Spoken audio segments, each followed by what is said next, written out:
Scorpio. You have She Who Grants Wishes, Alice, Wish, Desires, Hopes. So definitely a month for manifesting for you guys. Anything you want can come true. Anything you put out into the universe can come back tenfold.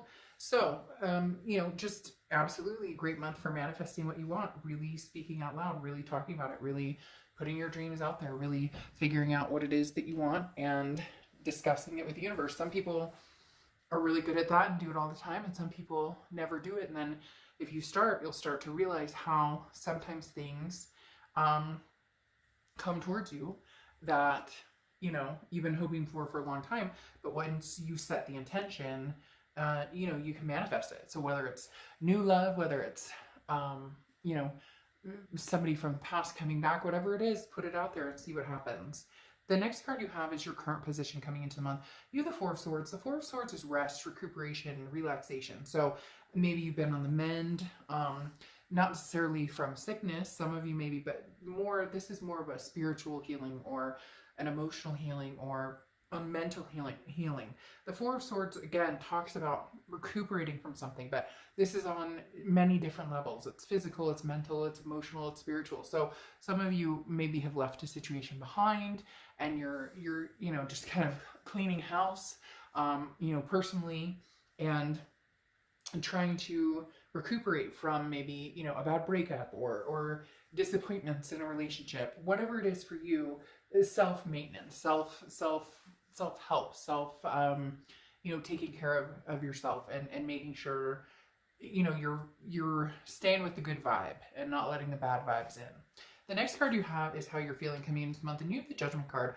The Judgment card is forgiving yourself and forgiving somebody else for things happening in the past. The Judgment card talks about, and I'm not saying that you did anything wrong. People don't need to get down in the comments and be like, I didn't do anything, this person screwed me over, etc. And I get that, but this is talking about things that maybe you wish you had done differently. Just releasing that type of energy, just understanding that, with the Judgment card, there's karma involved here. Releasing, bad thoughts and negativity that maybe you've still been harboring about somebody. It's acceptance and it's responsibility.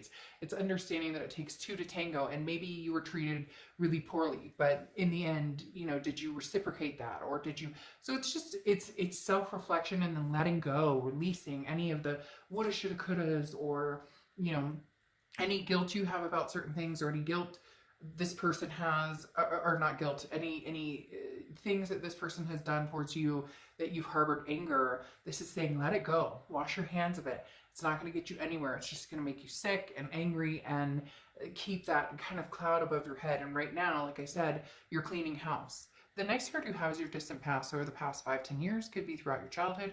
And you have the Queen of Cups. The Queen of Cups is somebody who's been kind of silent, not necessarily silent. She's good at communicating when, well, she or he, I don't apply sex to the cards, but the Queen of Cups is good at communicating when when in need, okay? But this is somebody who's been silent. So either you have somebody who's coming back from the past, and it may not even be your most recent past. It could be somebody like a double up, like somebody from the recent past and somebody from, the past, or, somebody from the past that you're not even expecting. And it could be a friend or somebody like that as well. But the Queen of Cups talks about, somebody who's very intuitive and somebody who's very emotional and very devoted. And this is, the energy that you like to be in. So when you're in a relationship, you're devoted and, you love deeply and hard, but you also get hurt deeply and hard too sometimes. The Queen of Cups talks about you're ready to go on that emotional roller coaster, if you will. And some of you are like, oh, I don't want to date, and I just want to be single, and I don't want to deal with past love, present love, I just don't even want to. But the Queen of Cups says that, a lot of you are at that point where you're realizing it's a big deal to you to have somebody in your life that you can care about and be devoted to, but you also want that reciprocating. So it's like you're ready to find that devotion, but the Queen of Cups also, knows when somebody is being truly organically devoted to them, or when somebody's full of shit. The next card you have is your immediate past, or the past few months, and this makes sense. That's why you're ready now, or you're getting to the point where you're ready with the Queen of Cups to come forward again, to where you're ready to love again, or to where maybe you've cut it off from the past, you've been recuperating, and now you're ready to come full circle and find that again. Because the Seven of Wands is like putting a wall up. It's a blockage. The Seven of Wands is um, priorities, but it's also a defensive state to be in. So this is you saying, no, like, I'm not ready to get hurt. I'm not ready to put myself out there. I don't want to go back to the past. I don't want to move forward. I just want to, kind of be me and do me. And there's nothing wrong with that. That's actually very healthy. But the Seven of Wands means the past few months have been very defensive, or have been on the fence of, do I let my guard down? Do I not let my guard down? The next card you have is your distant future. So over the next few months, and you have the Ace of Wands. The Ace of Wands is the awakening. Okay, the Ace of Wands is the you're ready for the pleasure again. You're ready for this is ignition. You're ignited to find passion again, and creativity is flowing, and feelings are flowing. So it's like your wall came down, or maybe it's coming down piece by piece. It doesn't have to be like somebody with a jackhammer taking it all down at once, but you're like releasing these burdens we talked about with the Judgment. You're releasing any anger or angst towards anybody, and even towards yourself, or whatever you've been harboring. You're just not going to do that anymore. And as you release all of that energy, and as you self-care and self-love, this begins to open again. The passion, the wells fill up again. The next card you have is your immediate future. So, and you have the Four of Pentacles. The Four of Pentacles is a feeling of holding on to something that may not be good for us, or holding on to something. And with you guys, this comes across as like your heart. I think, as I said, the wall is coming down slowly, but you may have moments, throughout where you're feeling, like you want to put the wall back up. You're feeling the insecurities, or you're feeling like, people aren't being honest or truthful with you. And the Four of Pentacles is something that, it brings you back to this harboring or that angst, and you're just going to want to watch that, because again, the Four of Pentacles talks about, being careful with that. Don't, everybody wants, to be loved, even if it's just friendships. It doesn't have to be a relationship. It can be just, having family around. But, again, the Four of Pentacles is a very protective, almost greedy, like, oh, I'm closing up shop. I'm closing up shop again, right? It's a possessiveness of, I don't want to get hurt, therefore now I'm locking myself away. The next card you have is anything tangible that's going to happen throughout the month, and this makes sense. This is why. So whether this is past or new energy coming in, you have the Knight of Cups. The Knight of Cups is romantic, it's dreamy, it's whimsical. So there's going to be people coming in. I do feel like these are new people. Don't necessarily know that the past is coming back right now, because I do feel like you're relinquishing the past a little bit, or you're kind of, like, sayonara for now anyways with the past. So this may be new people coming in, and you're just not sure how to deal with it, because you've been spited before, or maybe you went through a really tough breakup where there were lies or deceit or whatnot, and it's hard sometimes for us to open our heart back up, or to feel like loved again, or to accept love. Most importantly, you need to love yourself, but in order to accept love, sometimes that's hard.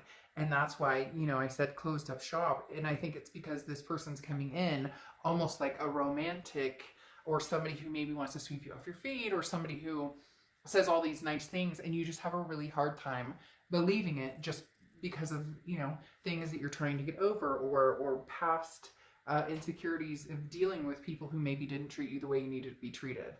The next card you have is how you're feeling throughout the month. Yeah, I mean, these cards go hand in hand right here, because you have the Hermit card, which is Virgo's card. So you could be dealing with a Virgo, or have Virgo placements in your chart. But the Hermit card talks about spiritually, mentally, physically going inward. It's like having a man or woman cave, and going in and praying, or going in and painting, or going in and listening to music, whatever it is for you. But the Hermit card talks about finding that inner peace, finding what it is you want internally, and then putting that out into the world, into your manifestations here. But really understanding what it is you want. Are you ready for a new relationship? Can you release the angst of the past right now? Or are you still feeling a little bit like you're hanging on to that? Are you ready to, have you come to the point where you can love yourself? And again, that's huge, to be able to love yourself, because it's hard to love other people fully if you don't love yourself, right? If you don't have that, if you don't have that tie emotionally in yourself. So again, the Hermit is solitude and feeling, knowing that you can rely on yourself before moving forward. So you're doing still some soul searching this month on what it is you want, what type of energies you want in your life. Now, the next card you have are your hopes and fears. The hope is that you're successful. The Six of Wands is success, it's pride, it's achievement, it's feeling good about. So you're looking for something, Sagittarius, that you feel good about, that you feel tried and true, that you feel that you can tell that this person's energy is good and that you can trust their energy. That's what you're looking for. You're not asking for, unrealistic things here. You want somebody to truly have an open and honest relationship with. And, you're picturing the success. It will be successful. You're just going to be a little more careful in your selection. The next card you have is your outcome, and you have the Eight of Swords. So you're really teetering here a little bit, because the Eight of Swords, here you want success and you want to feel open, but then you're, closing up shop, you're holding yourself back. And then you're going within, which is good to get prepared. But then this person comes along very romantic and you're going, I'm trapped. I just don't know if I can do it. I just don't know. So some of you really are like, I'll know when it's time. Trust your gut and trust your instinct. Because again, the Eight of Swords is self-imprisonment. The Eight of Swords isn't somebody else keeping you locked up. This is you keeping yourself locked up. Like, maybe you're not ready. Maybe you're not ready to let go of the past completely. Maybe you're not ready to move on, to the future right away. So there isn't anything here that's urgent. There's nothing that's saying, look, the opportunity is going to be missed. There is no missed opportunities as long as you really have thought about what it is you're doing or what it is you want. See, yes, and you have the Eight of Swords again. This is entrapment, like I said, and I love this deck with the Eight of Swords because I always use the same example. This person, nobody's holding a gun to their head at that window. This person could put a shirt on and walk out the front door and be fine. But they're holding themselves over these swords going, there's no way out. There's nowhere to go. There's no way out. I can't find my way out. I must go, out through these swords. And it's like, no, you're wrong. You don't owe anybody any explanation. So you may even be feeling trapped by somebody, an ex, because maybe somebody's come back and made it clear that they want to get back with you, and you're feeling like you can't move on because of that, because you feel like guilty, or release all those feelings. Because here you have the Wheel of Fortune coming in, and the Wheel of Fortune is divine timing. It's unplanned changes. Things are going to happen whether you want them to or not. And I really do feel like the universe this month is going to show you some things to prove to you that the universe has your back and that you're going to get the signs that you need, especially with this trap feeling, but then being released by the Wheel of Fortune, because that is saying, look, it's divine timing for you. So whatever's supposed to happen is going to happen, and you may be forced into it, and I'm not saying forced into like dating an ex or something, but you may just, there may be somebody coming around that really, truly, genuinely wants to get to know you, wants to have something spiced up with you, and you're just going to have to get rid of these swords and see what they have to say. Because you have the Ace of Pentacles here, which I love, so we'll get to that in a second. But this is, choices and options. You have the Moon card here. There's confusion still. Now, the Moon card is Pisces card, so you could be dealing with a Pisces or have Pisces placement in your chart. But the Moon card, again, is confusion. I don't know which side am I supposed to be on. Am I supposed to go back to the past? Am I supposed to go forward without the past? What am I supposed to do here? So it's almost like it's a double-edged sword for you with these Eight of Swords and the Moon card, because you're confused. You're not sure what to do. So maybe you're going to have an ex communicating with you and you still love them, but you know that you can't go back. Again, the wheel is going to push you in the direction you need to go. I do think that there's going to be some new love for a lot of you, because the Ace of Pentacles is coming out here. The Ace of Pentacles is beautiful. This is new opportunities, new beginnings. This is choices, options. This is potential, big potential. So I think you're good. I think you're good to let go now. That Judgment card is this guilt, or again, this resentment, or whatever you've been holding on to. Now's the time. And I'm telling you, the universe may just push you into it, but it might be less nerve-wracking and less anxiety and less depression and all of the above if you just kind of let it sail. It's almost as if you guys want to control it or be in control of the outcome, but you're really not, because we can't be in control of other people. So it's very interesting. I think the universe is going to push you towards something pretty amazing here. But you're going to have to be able to let go. You're going to have to be able to say, okay, I'm not trapped with anybody or any situation anymore. You know, a new situation doesn't have to be like the old. So just a lot of really raising your vibrations and mentally, you know, lifting yourself up and building yourself up. It's going to be super important this month because you're going to have some options. You're going to have some different, some new, fresh start. For some of you, you really need fresh. It's been so long. There's gray skies and smoke and all this stuff covering certain things, and you just need to air it out. They're telling me to air it out. So, all right, I'll see you soon.